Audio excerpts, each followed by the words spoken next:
Imagine finding out that the child you're hired to care for has been hearing about you for years from the woman who broke your heart. Clara thought she was just taking a babysitting job. She had no idea she was walking back into the life of her college sweetheart, or that a little girl with autism would become the bridge to healing old wounds. Before we dive into this emotional journey, please subscribe to the channel, hit that notification bell, and let me know in the comments where you're watching from.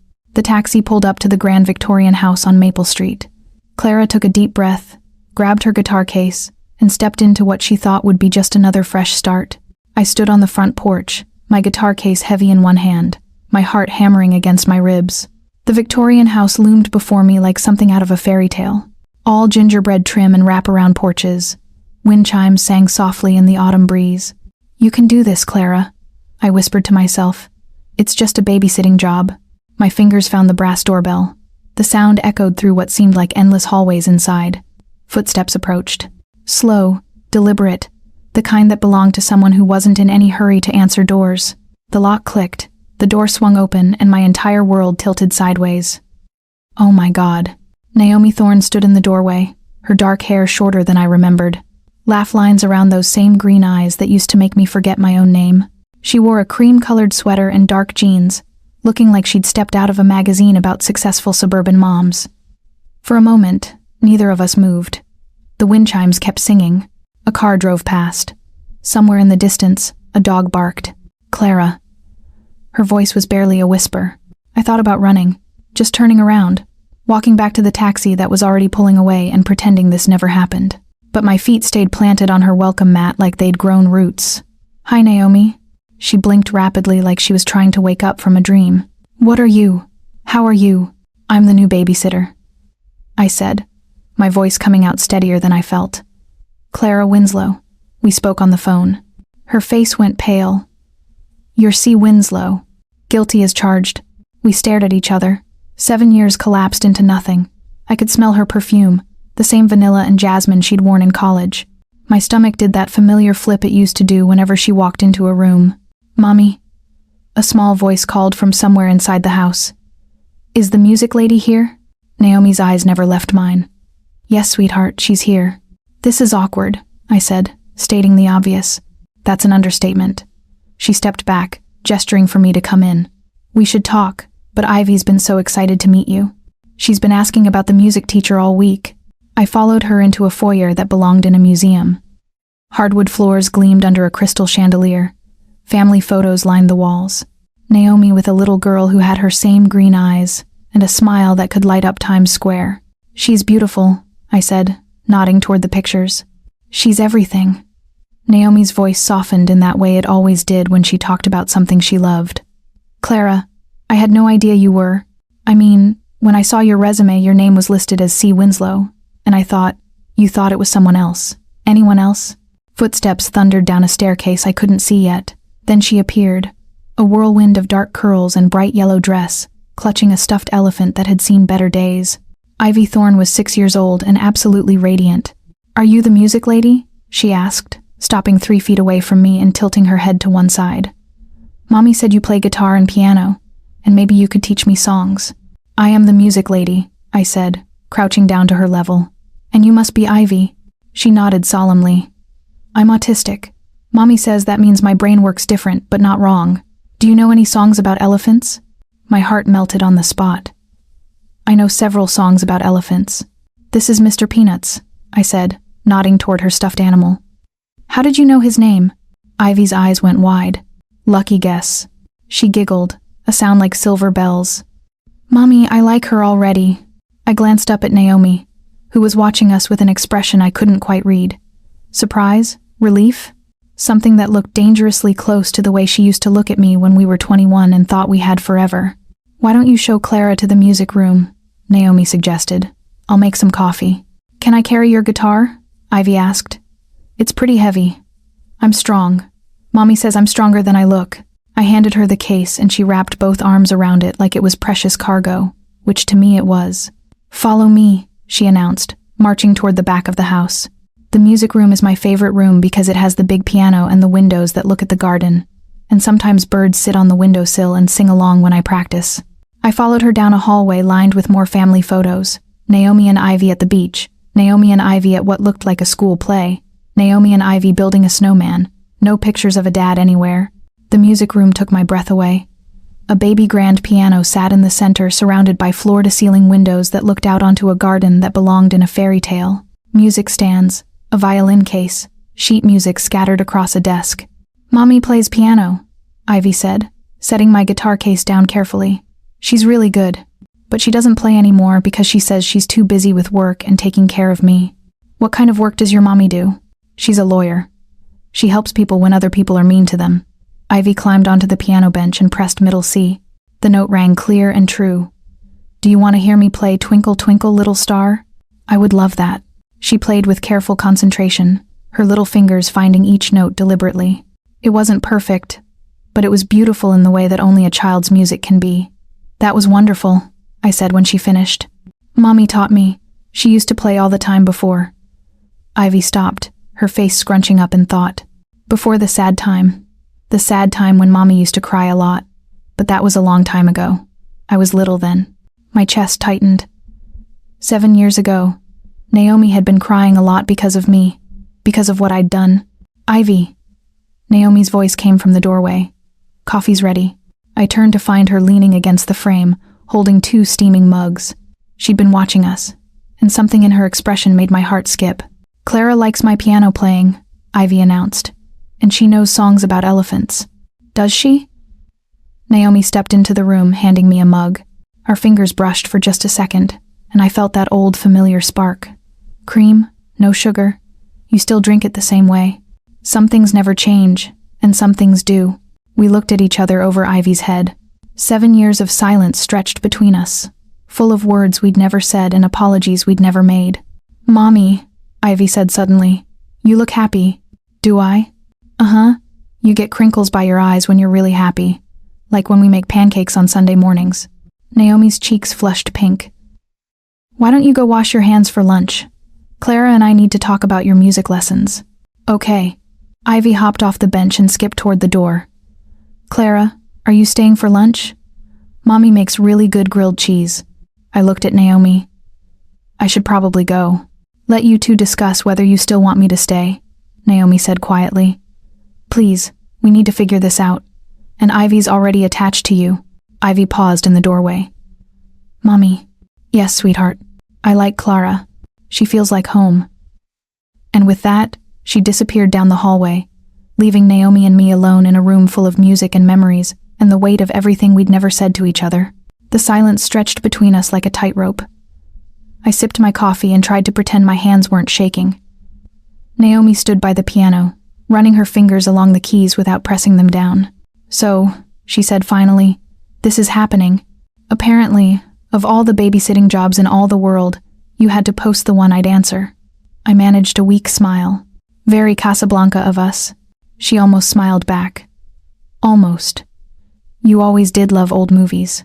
"Still do." Another silence. This one felt heavier, loaded with 7 years of unfinished business. "Naomi, if this is too weird, it is too weird," she said quickly. "But Ivy," she gestured toward the doorway where her daughter had disappeared. "She's been asking for music lessons for months.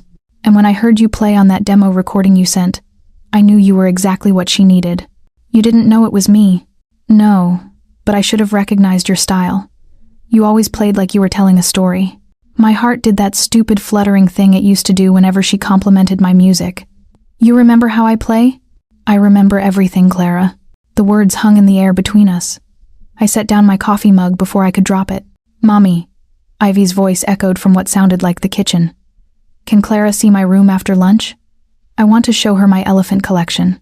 "We'll see, sweetheart," Naomi called back. Then, quieter to me, "She collects elephants, has about 50 of them. That's a serious collection. She says they're good luck and they remember everything.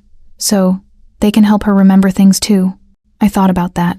A little girl who collected creatures known for their memory, living with a mother who remembered everything about a woman who'd walked away 7 years ago. "Naomi, about what happened." "Don't." She held up a hand. "Not yet. I can't. Not with Ivy here. She picks up on everything." "Right. Of course." We stood there. 2 women who used to know each other better than they knew themselves. Now strangers in a room full of music neither of us was playing. "The job," I said finally. "Do you want me to take it?" "Do you want to take it?" I asked first. "Clara." She turned to face me fully, and I saw something in her eyes that made my breath catch. "I spent 3 years in therapy learning how to stop missing you. I built a life here, a good life for Ivy and me. I'm not sure I can handle having you around every day. Then I'll go. But Ivy needs this. She needs music. And she needs someone who understands that her brain works differently. Someone patient and kind. And," she trailed off, "and someone who makes her feel like home." My chest tightened. She said that, didn't she? She's never said that about anyone before. Not even my parents. And they adore her. Footsteps in the hallway announced Ivy's return. She appeared in the doorway, hands clean and face bright with expectation. "Are you staying for lunch?" she asked me. I looked at Naomi. She gave the tiniest nod. "I'd love to stay for lunch." "Yay!" Ivy clapped her hands. "Can we eat in the music room, please? I like eating where the piano can hear us." "The piano can hear us?" I asked. Of course, all instruments can hear. That's how they know what songs to play. Naomi's expression softened. "That's very wise, Ivy. I know. I'm smart about music things. Mommy says I get that from..." She stopped, tilting her head like she was trying to remember something. "Mommy, who do I get my music smartness from?" Naomi's face went pale. "We'll talk about that later, sweetheart, but I want to know now. Ivy, is it from my daddy? Mommy never talks about my daddy." The temperature in the room seemed to drop 10 degrees. I watched Naomi's face cycle through panic, sadness, and something that looked like resignation. "Your daddy was very musical," Naomi said carefully. "But we don't need to talk about that right now." "Why not?" "Because it's complicated, sweetheart." Ivy considered this with the seriousness of a 6-year-old philosopher. "Grown complicated or kid complicated?" "Very grown-up complicated." "Oh." Ivy nodded like this explained everything. Then she looked at me with those bright green eyes. "Clara, do you know my daddy?" My coffee mug slipped from my fingers. It hit the hardwood floor with a crash that seemed to echo forever. Coffee splashed everywhere, dark stains spreading across the beautiful wood. "Oh God, I'm so sorry." "It's fine," Naomi said quickly, but her voice was tight. "Ivy, can you get some paper towels from the kitchen?" "Sure." Ivy skipped away, completely oblivious to the tension crackling between her mother and me. The moment she was gone, I dropped to my knees and started trying to clean up the mess with my hands. "Naomi, I'm sorry. I didn't mean..." "Clara." She knelt beside me, her hand covering mine. "Stop." I looked up at her. We were inches apart, close enough that I could see the flecks of gold in her green eyes, close enough to smell her perfume and remember what it felt like to wake up next to her every morning. "Is she?" I couldn't finish the question. "No," Naomi said quietly. "She's not yours. But Clara, there's something you need to know." "I got paper towels," Ivy announced, bounding back into the room with half a roll clutched in her hands. "And I brought the good ones that don't fall apart." We sprang apart like we'd been caught doing something wrong, which in a way maybe we had been. "Thank you, sweetheart," Naomi said, taking the paper towels and starting to clean up the coffee. I helped, our hands bumping as we worked. Every accidental touch felt like a small electric shock. "Mommy," Ivy said, settling cross-legged on the floor beside us. "Why did Clara drop her coffee when I asked about Daddy?" "Sometimes grown-ups get surprised by questions," Naomi said. "But why would that question surprise Clara?" Naomi and I looked at each other over the spreading coffee stain. In her eyes, I saw the same panic I felt rising in my chest. "Because..." Ivy continued with the relentless logic of a child. "Clara would only be surprised if she knew something about Daddy, right, Ivy?" Naomi started. "And Mommy, you get that face when you're trying not to tell me something. The same face you get when you're trying not to tell me we're having ice cream for dinner." "What face?" "The face where your mouth gets small and your eyes get big." I bit back a laugh despite everything. This kid was sharp as a tack. "Ivy," I said gently, "sometimes grown-ups have complicated feelings about complicated things. Are you and Mommy complicated?" The question hit like a punch to the gut. I looked at Naomi, who was staring at her daughter with a mixture of pride and terror. "Yes," I said honestly. "We're very complicated. But you like each other?" Another loaded question, another look between Naomi and me. "We used to be very good friends," Naomi said carefully. "What happened?" "Life happened, sweetheart." Ivy processed this with the gravity of a Supreme Court justice. Then she brightened. Well, now Clara is here, so you can be friends again. Problem solved. If only it were that simple, Ivy. Naomi said. Why don't you go set the table for lunch? Clara and I will finish cleaning this up. Okay, Clara, do you like grilled cheese with the crusts cut off or with the crusts on? Crusts off, please. Good choice. Crusts are for when you're feeling brave. She skipped out of the room, leaving us alone again with our mess and our memories and the echo of her innocent questions. She's incredible, I said. She's going to figure this out, Naomi replied. She figures everything out eventually. What exactly is there to figure out? Naomi sat back on her heels, paper towels forgotten in her hands. Clara, there's something I never told you. Something I should have told you 7 years ago. My heart started hammering again. What? When you left, when we broke up, I was... Mommy. Ivy's voice carried from the kitchen. I can't reach the plates. Naomi closed her eyes. Coming, sweetheart. She stood up, leaving me kneeling on the floor, surrounded by coffee-stained paper towels and the growing certainty that whatever she'd been about to tell me was going to change everything. Again, lunch was a careful dance around landmines. Ivy chattered about elephants and piano lessons and her favorite songs, while Naomi and I made polite conversation about the weather, the neighborhood, anything that didn't involve the 7-year gap in our lives. But I kept catching Naomi watching me when she thought I wasn't looking, and every time Ivy mentioned something about her daddy, the air in the room got thicker. Clara, Ivy said, taking a careful bite of her grilled cheese. Do you have kids? No, I don't. Do you want kids? I nearly choked on my sandwich. Someday, maybe. You'd be a good mommy. You have kind eyes. Thank you, sweetheart. Mommy has kind eyes, too. That's how I knew she was my real mommy when I was little. Naomi's fork paused halfway to her mouth. What do you mean, real mommy? Before you adopted me, when I lived with the other families, my heart stopped. Adopted? Ivy was adopted. Ivy was in foster care before she came to me, Naomi explained, her voice careful. She was 3 when we found each other. Best day ever, Ivy announced. Except maybe Christmas and my birthday. And the day we got Mr. Peanuts. That's a lot of best days, I said, trying to keep my voice light while my mind raced. If Ivy was adopted, then the questions about her father, the musical talent. Mommy says every day can be a best day if you look for the good parts, Ivy continued. Even sad days have good parts. Like when I was sick last month and had to stay in bed. But Mommy read me stories all day and we had soup for breakfast. Soup for breakfast sounds perfect when you're sick, I agreed. Do you know what my favorite story is? Tell me. The one about the princess who lost her voice but found it again when she met someone who really listened to her. I glanced at Naomi, who was staring at her plate like it held the secrets of the universe. That's a beautiful story, I said. Mommy made it up.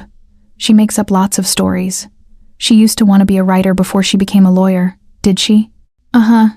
She has notebooks full of stories upstairs. Sometimes she reads them to me when I can't sleep. Ivy, Naomi said quietly. Maybe Clara doesn't need to hear about all of Mommy's old dreams. Why not? Dreams are important. You told me that. I did tell you that. And you said that sometimes dreams change, but they don't disappear. They just turn into different dreams. Naomi's eyes met mine across the table.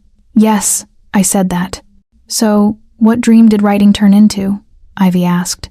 Taking care of you, Naomi said without hesitation. Your mom became my biggest dream.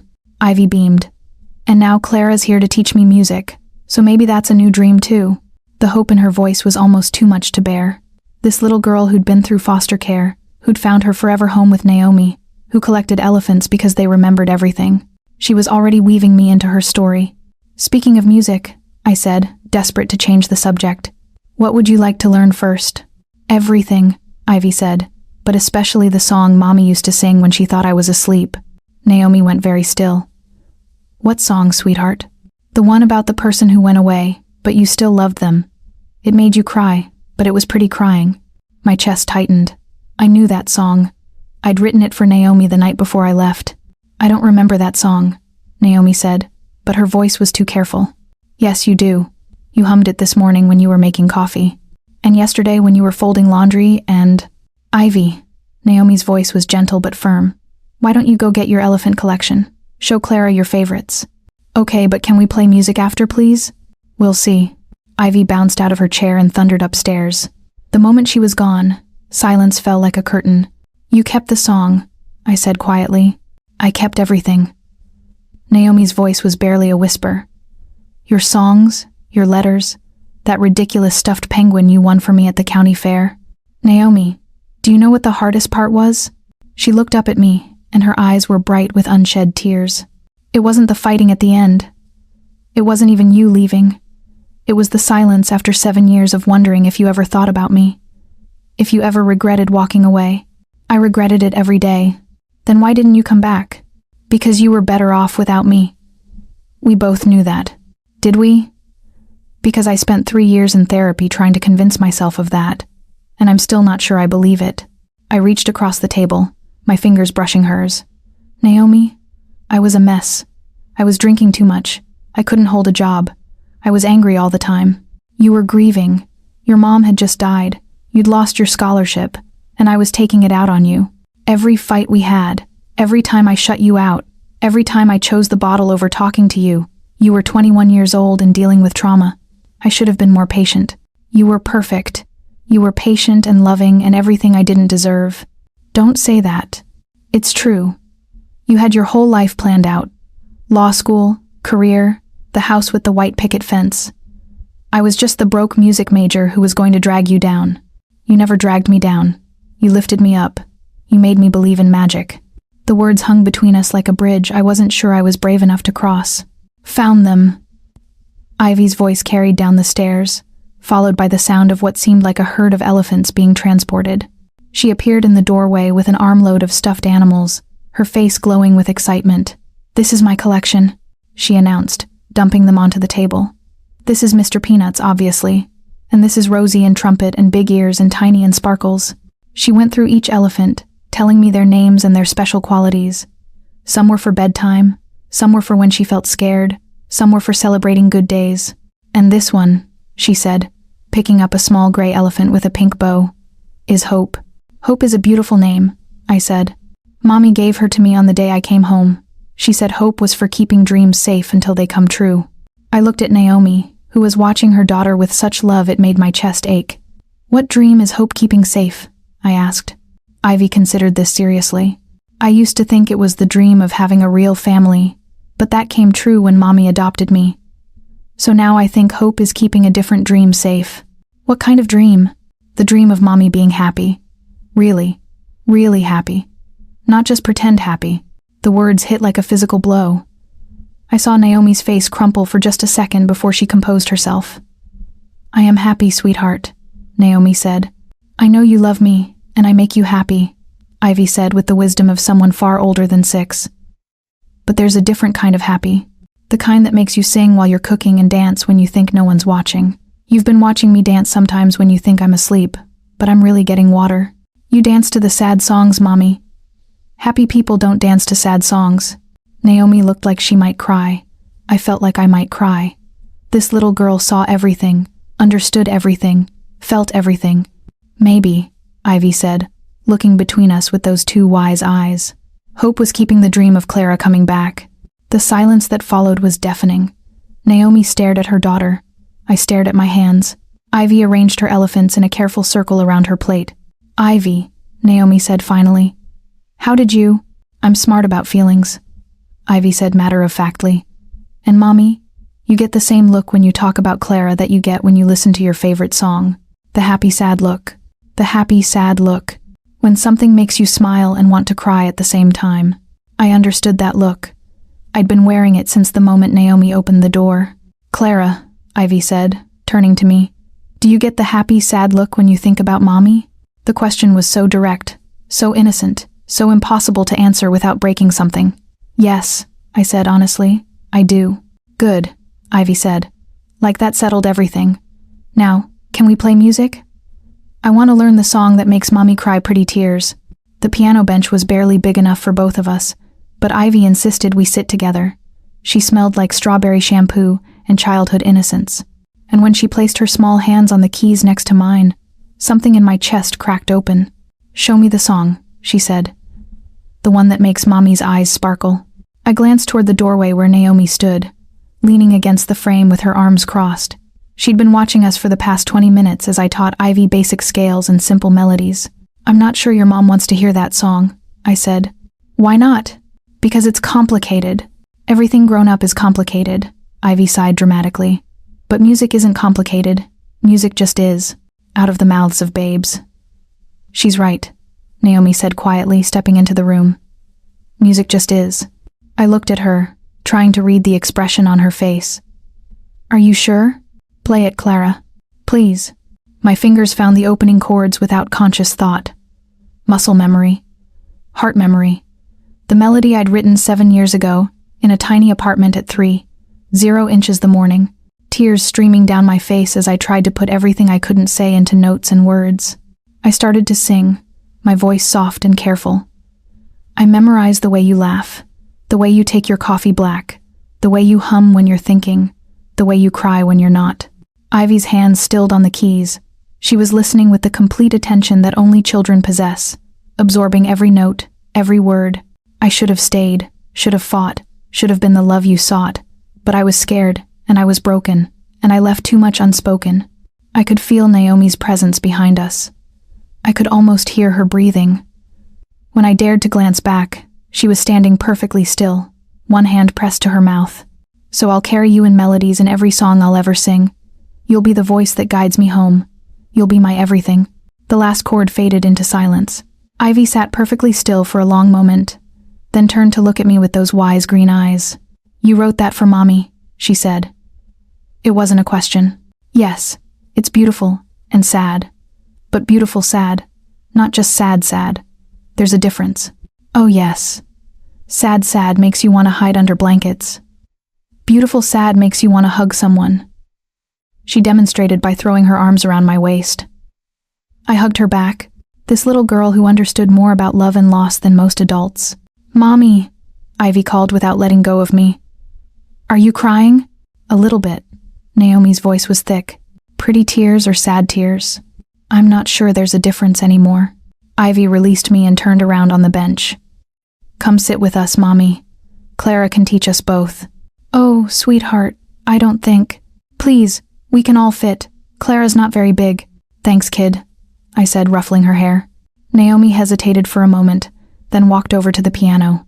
The bench was definitely not made for 3 people, but somehow we managed. Naomi on one side, Ivy in the middle, me on the other. Our knees bumped, our shoulders touched. It felt like coming home and falling off a cliff at the same time. "What should we play?" I asked. "Something happy," Ivy declared. "Something that makes you want to dance." "Do you know Chopsticks?" I asked. "No, but it sounds fun."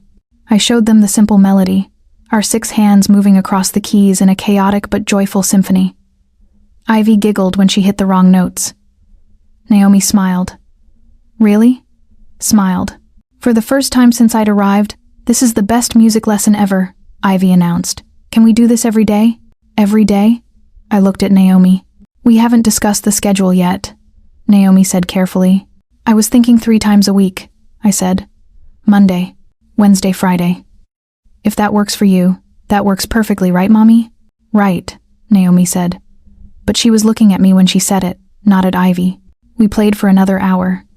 Simple songs, silly songs, songs that made Ivy laugh and clap her hands. And slowly, gradually, I watched Naomi relax. Her shoulders dropped. Her smile became real instead of polite. She started humming along. "Mommy," Ivy said during a break between songs, "you should play something for Clara." "Oh, I don't really play anymore." "Yes, you do. You play when you think I'm asleep. You play the pretty songs that sound like stories." "What kind of stories?" I asked. "Love stories?" Ivy said matter-of-factly. "The kind where people find each other and lose each other and maybe find each other again." Naomi's cheeks flushed pink. "Ivy, I think that's enough music for today. Please, Mommy, just one song. I'm out of practice. So, Clara won't mind if you make mistakes. Will you, Clara?" "I'd love to hear you play," I said honestly. Naomi looked between us, trapped by her daughter's enthusiasm and my genuine interest. Finally, she sighed.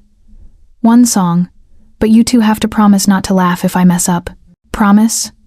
Ivy said solemnly. "Promise," I echoed. Naomi's hands found the keys, and suddenly the room filled with music that made my heart stop. It was Debussy. But she played it with such emotion, such longing that it became something entirely new. I watched her fingers move across the keys, watched her face transform as she lost herself in the music. This was the Naomi I remembered, the one who could make a piano weep, who could tell entire stories without saying a word. When the last note faded, Ivy clapped enthusiastically. "See, I told you Mommy was good. She's incredible," I said and meant it. Naomi's eyes met mine. "I used to be better.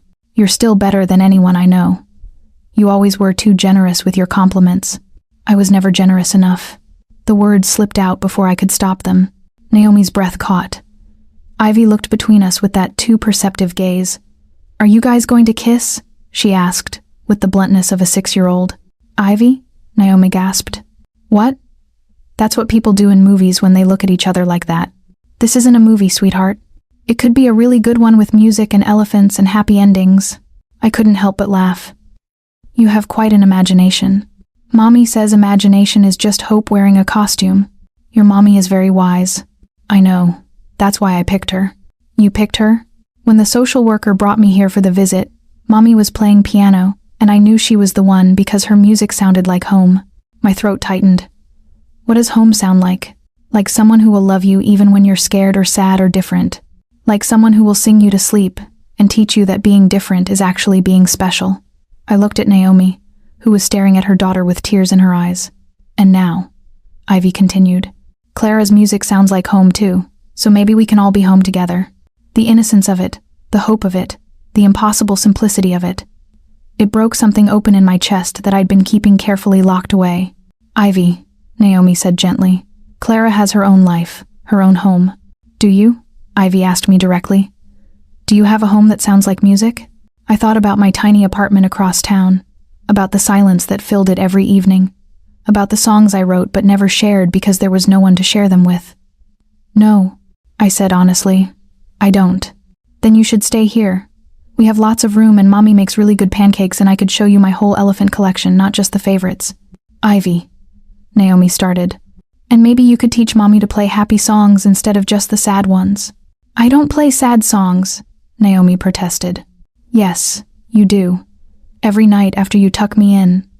Beautiful, sad songs about missing someone." Naomi's face went pale. "You hear that?" "I hear everything, Mommy. The music, the crying, the way you say Clara's name when you think no one's listening." The silence that followed was deafening. I felt like I was standing on the edge of a cliff, looking down at everything I'd ever wanted and everything I'd ever been too scared to reach for. "I should go," I said, starting to stand. "No," Ivy grabbed my hand. "You just got here. I'll be back Wednesday for your next lesson." "But what about today? What about right now?" "Right now is complicated, sweetheart. Everything's complicated until someone makes it simple," she said with the wisdom of someone who'd learned early that life was fragile and precious, and not to be wasted. She looked at her mother, then at me, then back at her mother. "Mommy, do you want Clara to stay?" Naomi's eyes met mine across Ivy's head. In them, I saw 7 years of longing, 7 years of regret, 7 years of love that had never really died. "Yes," she whispered. "I want Clara to stay." The storm hit just after dinner. Rain lashed against the windows while thunder rolled across the sky like bowling balls in heaven. Ivy had fallen asleep on the couch during our impromptu movie night, curled up between Naomi and me with Mr. Peanuts clutched to her chest. "I should carry her upstairs," Naomi whispered. "Let me help." We moved carefully, Naomi lifting Ivy while I gathered the stuffed elephants that had migrated to the floor during the movie. Ivy stirred slightly as Naomi carried her upstairs, but didn't wake. I followed them to Ivy's room, which looked like a fairy tale had exploded in the best possible way. Elephant figurines lined the shelves, glow-in-the-dark stars covered the ceiling, and books were stacked everywhere. Naomi tucked Ivy into bed with the practiced ease of someone who'd done this 1,000 times. She kissed her daughter's forehead and whispered, "Sweet dreams, my love." "Love you too, Mommy," Ivy mumbled, already half asleep again. "Love you too, Clara." My heart clenched. This little girl had known me for 1 day and was already including me in her bedtime routine. We crept out of the room, leaving the door cracked open. The hallway was dim, lit only by the soft glow of a nightlight shaped like a crescent moon. "She's incredible," I said quietly. "She's everything good in the world," Naomi replied. "Sometimes I can't believe she's mine. She chose you, remember? Her music sounded like home. She has good instincts about people. Better than I do, apparently. What do you mean? Naomi leaned against the wall, suddenly looking exhausted. I spent 7 years convincing myself I was better off without you. And it took my 6-year-old daughter exactly 1 day to see what I was too stubborn to admit, which is that I never stopped loving you. The words hung in the air between us like a confession and a question and a prayer all at once. Lightning flashed outside, illuminating her face for just a moment before plunging us back into shadow. Naomi, I know it's crazy. I know it's been 7 years. I know we're different people now, but Clara, when I saw you standing on my doorstep today, it was like no time had passed at all for me too. Really? Really. I've thought about you every day for 7 years. Wondered what you were doing. If you were happy. If you ever thought about me every night, she said softly. Every single night. Thunder crashed overhead and the lights flickered. We stood in the hallway of her house. 2 women who used to share everything, now sharing the weight of years of silence and longing. Why didn't you try to find me? I asked. Why didn't you try to find me? I asked first. She smiled at that. The same smile she used to give me when I was being stubborn about something silly. Because I was scared. Because I thought you'd moved on. Because I thought maybe you were better off without all my baggage. What baggage? Clara, I was a mess after you left. I threw myself into law school, worked 18-hour days, barely slept, barely ate. It took me 2 years to even consider dating anyone else. Did you date anyone else? A few people. Nothing serious. Nothing that lasted more than a couple months. She paused. What about you? Same. A few people. Nothing that mattered. Why not?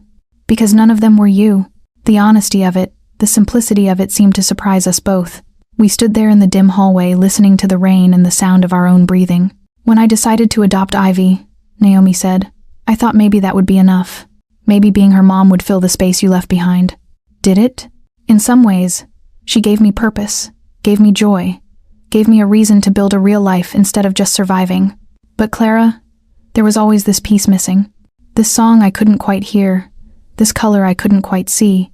I know exactly what you mean. Do you? I've been writing songs for 7 years, and every single one of them has been about you. Different melodies, different words, but always the same story. Always about the woman I loved and lost, and never stopped missing. Lightning flashed again, closer this time. The thunder followed almost immediately. The song you played today, Naomi said. When did you write it? The night before I left. I sat in that terrible apartment with my guitar and tried to put everything I couldn't say into music. I used to play it every night after you left until I realized it was keeping me stuck in the past. But you still remembered it. I remember everything about you, Clara. The way you take your coffee, the way you scrunch your nose when you're thinking, the way you used to play with my hair when we watched movies, the way you hum when you're cooking, the way you bite your lip when you're nervous, the way you used to look at me like I was the most important person in the world. You were. You are. The words escaped before she could stop them. We stared at each other in the flickering light. 7 years of careful distance crumbling in an instant. Naomi, I know it's complicated. I know we hurt each other. I know we're not the same people we were at 21. But Clara, what if we could be better? What if we could be the people we were meant to become together? What if we just hurt each other again? What if we don't? Another flash of lightning.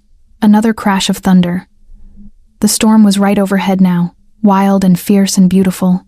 I'm scared, I admitted. So am I. I'm scared of wanting this too much. I'm scared of disappointing you again. I'm scared of falling in love with Ivy and then having to leave. I'm scared of the same things. But Clara, I'm more scared of spending another 7 years wondering what if. We were standing closer now, though I couldn't remember moving. Close enough that I could see the flecks of gold in her green eyes. Close enough to smell her perfume. Close enough to remember what it felt like to be loved by her. What are you saying? I whispered. I'm saying maybe Ivy was right. Maybe this is our second chance. Maybe the universe brought you back to us for a reason. And what if the reason is just to teach Ivy piano? Then we'll figure that out too. But Clara, what if it's more? What if it's everything? The hope in her voice was almost too much to bear. I thought about Ivy's words earlier. Everything's complicated until someone makes it simple. I don't know how to do this, I said. I don't know how to be the person you need me to be. I don't need you to be anyone but yourself. The Clara I fell in love with, The Clara who writes songs that make me cry. The Clara who made my daughter feel like home after knowing her for 5 minutes. What about your life here? Your career? Your routine? Everything you've built? What about it, Clara? You're not asking me to give up my life. You're asking to be part of it. Am I? Is that what I'm asking? Aren't you? I looked at her standing there in the dim hallway of the house she'd made into a home. This woman who'd loved me and lost me and somehow found the courage to love me again.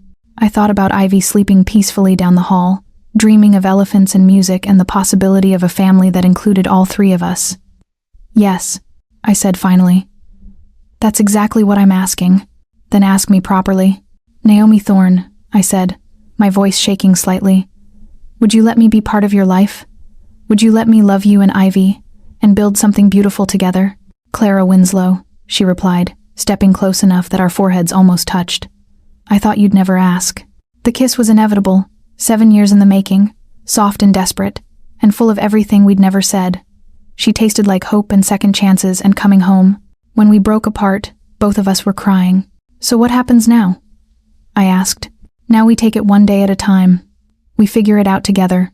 We let Ivy teach us about love and elephants and the difference between sad and beautiful sad. And if it gets complicated, then we remember that some things are worth being complicated for. Thunder rolled overhead, but the storm was moving away now, the lightning more distant, the rain gentling to a steady patter against the windows. I love you, I said, the words I'd been holding back for 7 years, finally finding their way out. I love you too, she replied. I never stopped. We stood there in the hallway, holding each other while the storm passed. 2 women who'd found their way back to each other through the wisdom of a 6-year-old and the power of music and the simple truth that some love stories are worth waiting for. I woke up to the sound of panic. Ivy! Ivy! Naomi's voice carried through the house, sharp with fear. Ivy! I bolted upright on the couch where I'd fallen asleep after our late-night conversation. Sunlight streamed through the windows. It was already mid-morning. Naomi, I called, stumbling toward the kitchen. What's wrong? She appeared at the top of the stairs, her hair wild, still in her pajamas. I can't find Ivy. She's not in her room. She's not anywhere upstairs. Did you check the music room? First place I looked, Clara. She's not in the house. My blood turned to ice. What do you mean she's not in the house? I mean she's gone.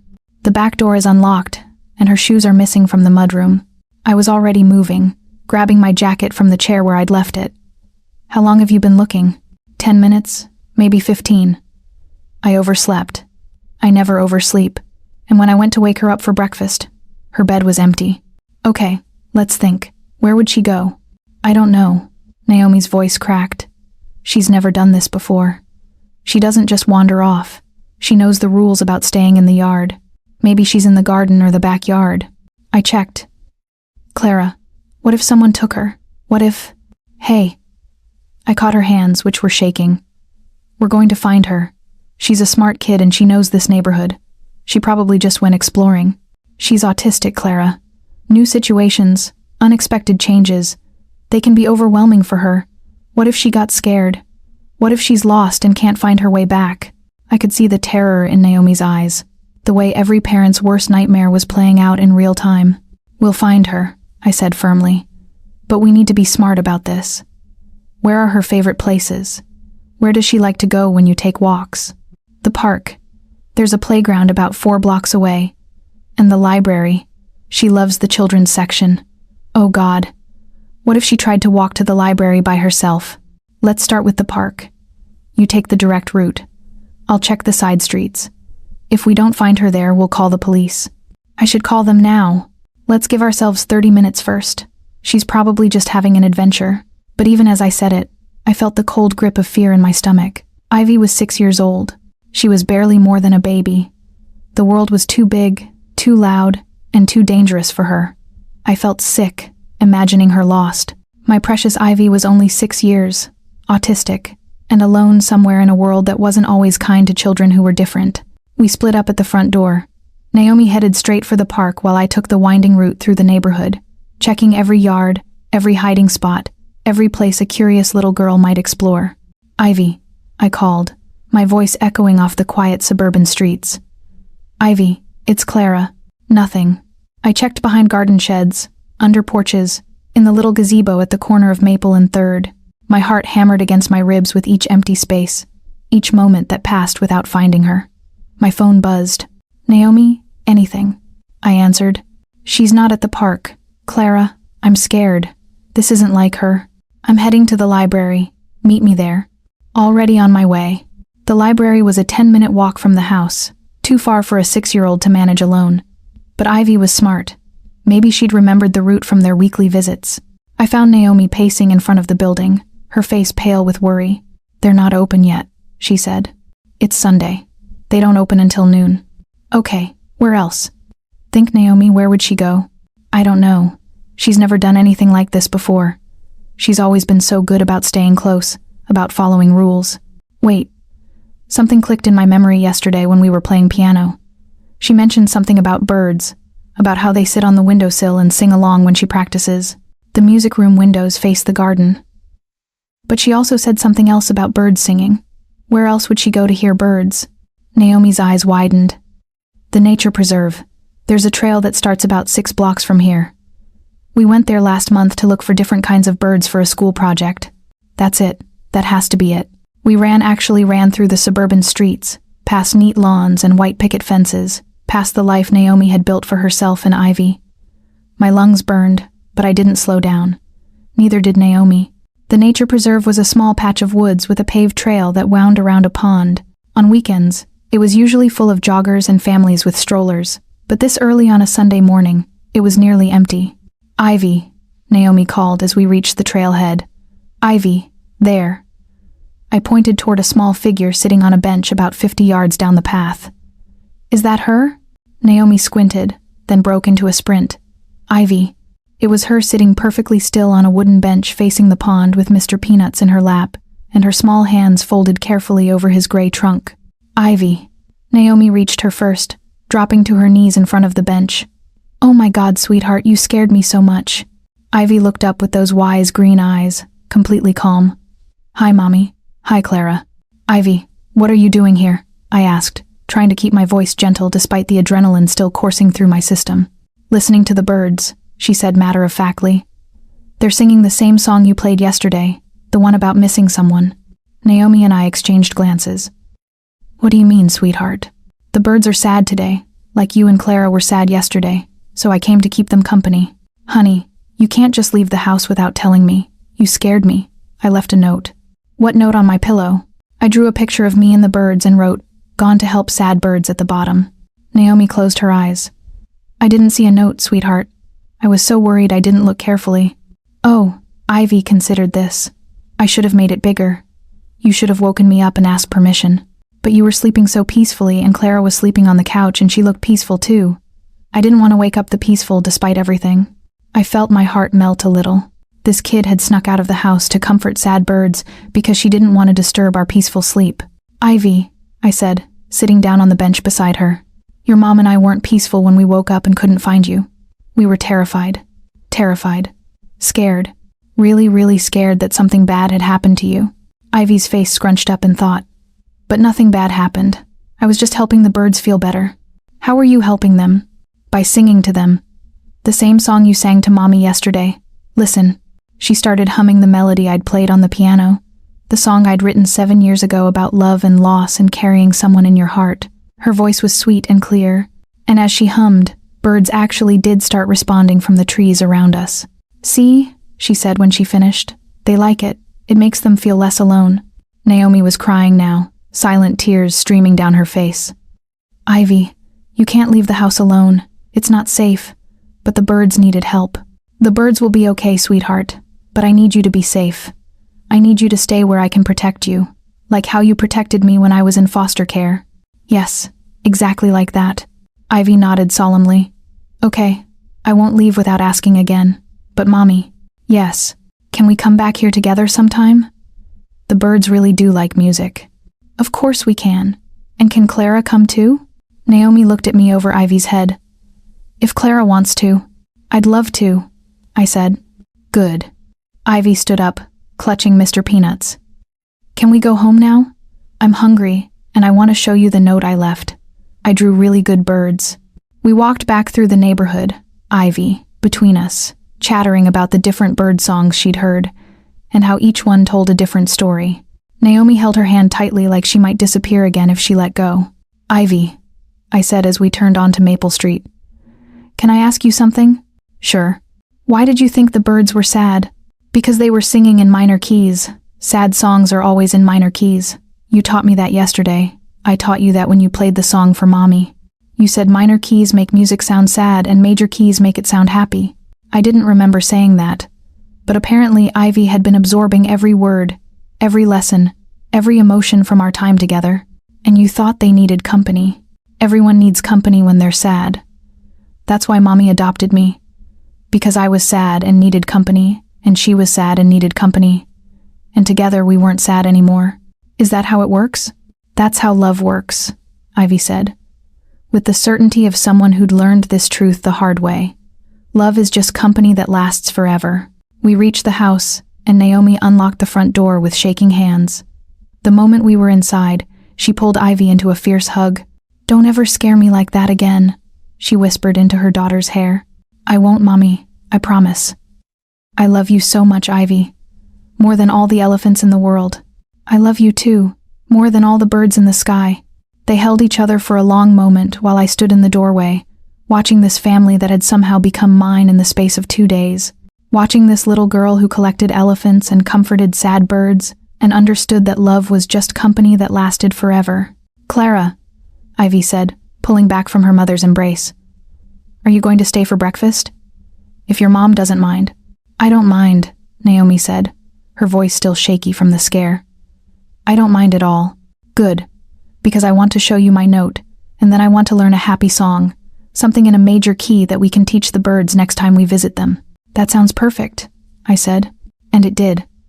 Despite the terror of the morning, despite the fear and the running and the panic, sitting in Naomi's kitchen while Ivy showed us her carefully drawn note felt like the most natural thing in the world. "See?" Ivy pointed to her artwork. "That's me, and those are the birds, and that's the pond." And I wrote, "Gone to help sad birds right here." "It's beautiful, sweetheart," Naomi said. "But next time, maybe write it on paper and leave it on the kitchen table where I'll definitely see it." "Okay, and maybe I should wake you up too, just to be extra sure." "Yes, always wake me up, even if you look peaceful. Especially if I look peaceful."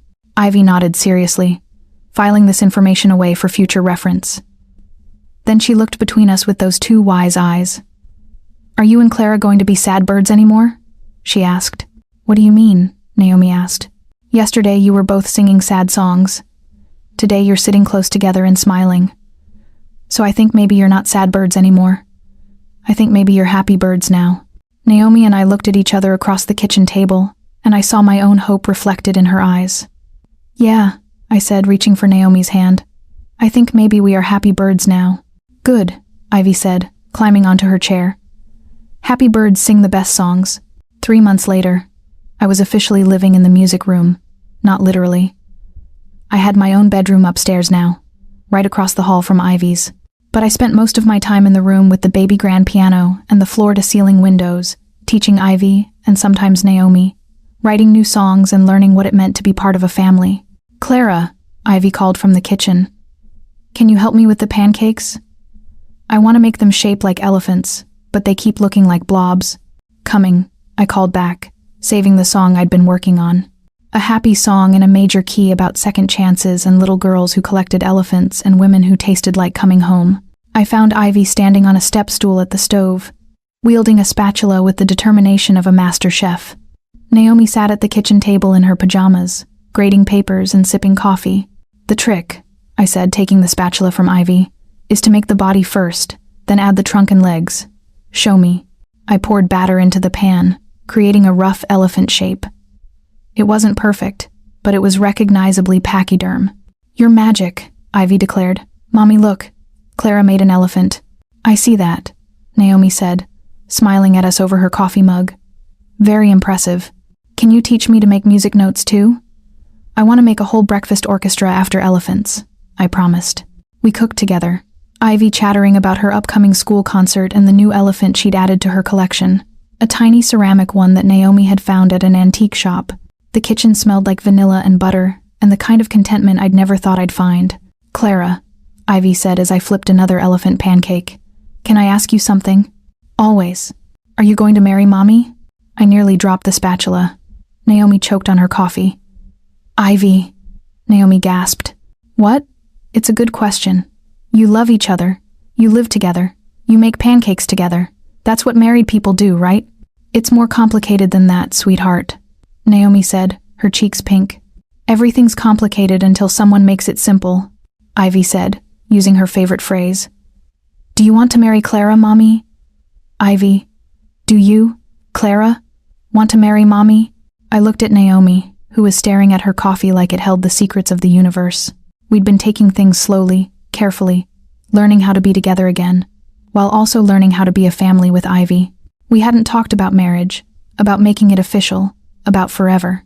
But standing in this kitchen watching Ivy flip pancakes with the concentration of a surgeon, listening to Naomi hum while she graded papers, I realized I'd never wanted anything more in my life. Yes, I said quietly. I do want to marry your Mommy. Naomi's head snapped up. Clara, if she'll have me, I continued, looking directly at her. If she wants to make this official, if she wants to build something permanent together. Really? Ivy bounced on her step stool. Really? Really, really, really? I said, still looking at Naomi. But only if your mom says yes. Naomi sat down her coffee mug with shaking hands. Are you proposing to me in our kitchen while our daughter makes elephant pancakes? Our daughter, I repeated, loving the sound of that. And yes, I guess I am. Naomi Thorne. Will you marry me? You don't have a ring, Ivy pointed out helpfully. I don't need a ring, Naomi said, standing up from the table. I just need you. Is that a yes? That's a yes.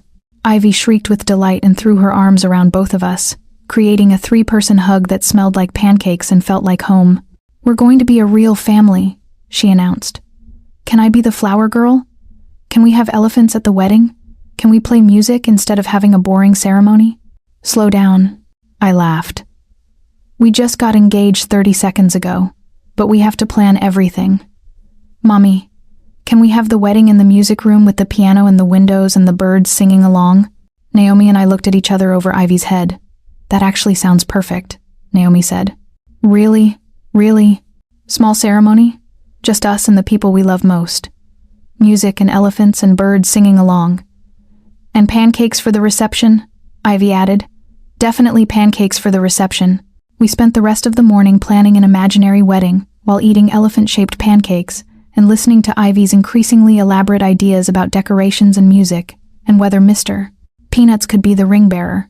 Later, after Ivy had gone to her friend's house for a playdate, Naomi and I sat in the music room with our guitars, working on a song we'd been writing together, a duet about finding your way back to love. Are you sure about this? Naomi asked, her fingers finding a chord progression that made my heart skip. About us? About marriage? About taking on a 6-year-old who collects elephants and thinks birds understand music. I've never been more sure of anything in my life, I said honestly. Naomi, these past 3 months have been the happiest I've ever been. Waking up in this house, teaching Ivy piano, falling asleep next to you every night. It's everything I never knew I wanted. Even when Ivy decides to reorganize her elephant collection at 5 inches the morning, especially then. Even when I have to work late and you're stuck making dinner for a very particular 6-year-old who only eats foods that are the right color. Even then, even when we fight about whose turn it is to do laundry, and Ivy has to mediate because we're both too stubborn to admit we're wrong. Especially then, I said, leaning over to kiss her. Naomi, I love our life. I love our chaos. I love our little girl who thinks she can fix everything with music and elephants. Our little girl, Naomi repeated softly. I love the sound of that. Me too. We played for a while, our voices blending together in harmonies we'd learned by heart, our guitars creating melodies that sounded like home and hope and happily ever after. Clara, Naomi said during a break between songs. Yeah, thank you. For what? For coming back, for staying, for loving Ivy like she's your own. She is my own. You both are. I know, but thank you anyway. The front door slammed, announcing Ivy's return from her playdate. Mommy Clara, she called. I told Emma about the wedding and she wants to know if she can come and if we're really going to have elephant pancakes. What did you tell her? I called back. I told her. Of course. She can come because the more people who love you, the better the party. Naomi and I looked at each other and started laughing. She's not wrong. Naomi said. She's never wrong. Ivy appeared in the doorway, her hair wild from playing outside, her face bright with excitement. Are you making wedding music? She asked. We're making happy music, I said. Same thing, she declared, climbing onto the piano bench between us. Can I help? Always, Naomi and I said at the same time. And so we sat there in the music room, the three of us making up songs about love and elephants and families that choose each other. Outside, birds sang along from their perches on the windowsill. Inside, we created the soundtrack to our new beginning. 6 months later, we had our wedding in that same music room, with 50 guests, and elephant-shaped cookies, and Ivy as both flower girl and ring bearer. Mr. Peanuts did indeed carry the rings tied to his trunk with a pink ribbon. When the officiant asked if anyone objected to the union, Ivy raised her hand and said, I object to waiting any longer. Can they kiss now? Everyone laughed. We kissed. The birds outside sang along. And as we danced to our first song as a married couple, the duet we'd written together about finding your way back to love, I realized that sometimes the best stories are the ones that start with an ending and end with a beginning. Sometimes love is just company that lasts forever. Sometimes home is wherever your family is making music together. And sometimes, if you're very lucky, a 6-year-old who collects elephants will teach you that everything complicated becomes simple when you choose love. If this story touched your heart, please subscribe to our channel for more heartwarming tales, and let us know in the comments what your own elephant collection is, that special thing that brings you comfort and hope. Love like music is meant to be shared.